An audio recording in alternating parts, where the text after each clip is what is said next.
बिस्मिल्लाहिर्रहमानिर्रहीम। उठो रुस्तम, ये जरूर बैंक वाले आए होंगे।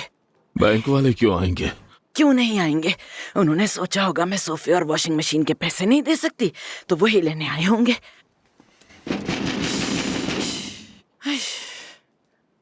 हो सकता है मालिक मकान आया हो, 4 महीने से किराया भी तो नहीं दिया।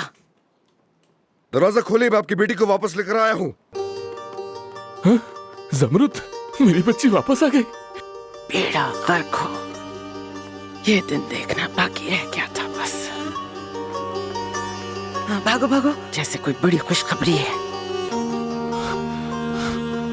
मेरी बच्ची,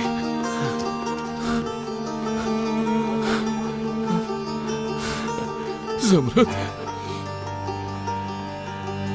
मेरी जान।